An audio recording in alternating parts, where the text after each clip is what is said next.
Redditors who spend a lot of time in seclusion, at sea, in the air or out in the wilderness, what's the creepiest or most mysterious thing you've seen, found or experienced? This story takes place in August of 2013, in the mountains of southern Oregon. I am a USAF Security Forces airman, military policeman. My girlfriend was at work, and as a swelteringly hot day began to turn into thunderstorms, my buddy Nick, another military cop, and I decided to go explore some back roads and get out of the heat in town. Southern Oregon is crisscrossed with logging roads, some actively used, and many totally forgotten and grown over.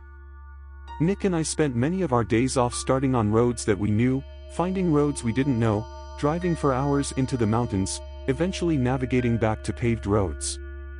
On this particular day, with storm clouds building over the mountains, we set off on a road we had never been on, and began the drive into the mountains. After driving for around an hour, we hadn't seen nor heard any signs of other people in the woods. We rounded a bend in the thick fir woods, and emerged in a meadow that was totally surrounded by thick aspen groves. The meadow was perfectly flat and eerily still. We both noticed the strange stillness almost immediately, no birds, hardly any insect noise, no squirrels, and certainly no other people. On the far side of the meadow, right at the edge of the tree line, there was a picnic table. The table was very odd, however. It was painted a bright orange, and was much larger than a typical picnic table in a park. Remarking on this, Nick drove through the meadow to get a closer look. I remember being apprehensive as we approached. The whole scenario was exceptionally strange. The overall silence of the aspen grove was unsettling. Also, it was nearly impossible to see far into the trees as aspens grow extremely close together. When we parked by the table, I hopped out of the passenger seat of the truck to check it out. I'm not very tall, only about 5 feet 5 inches, regardless, the table was ridiculously oversized and practically unusable. The seats were nearly at chest level, meaning I would have to climb up to even sit on them. As I was looking at the table, Nick called me over to the truck, and I noticed he was looking back into the aspens. At first, I couldn't see what he was looking at, but then I noticed a splash of color that was completely out of place in the thick trees. A small one-man tent was set back in the trees, about 50 feet from the strange table.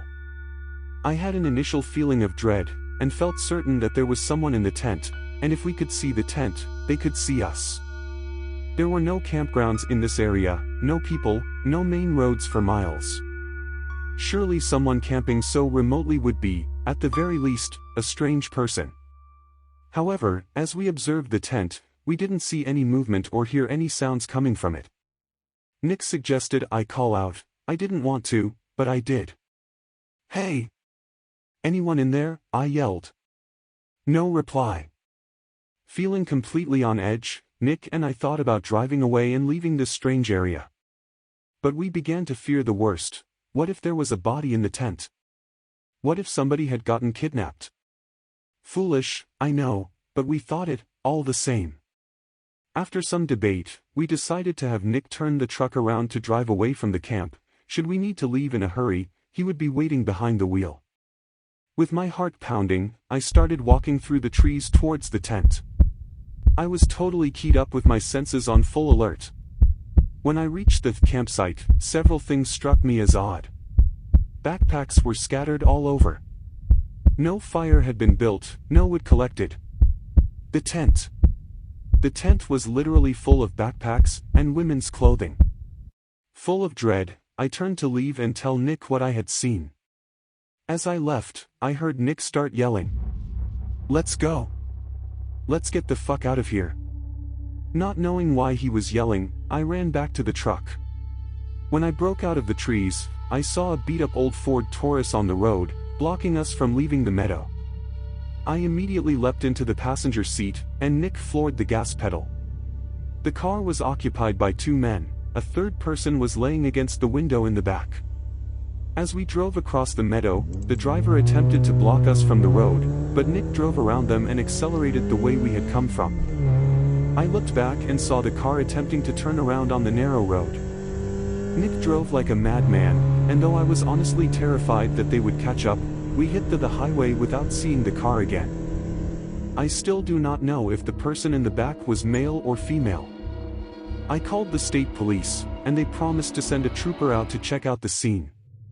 However, I received a call the next day from a trooper stating that the campsite, the backpacks, and the women's clothing was all gone, though he could tell people had been in the area. The strange table was still by the thick aspen grove. I have not returned to the area, and do not intend to.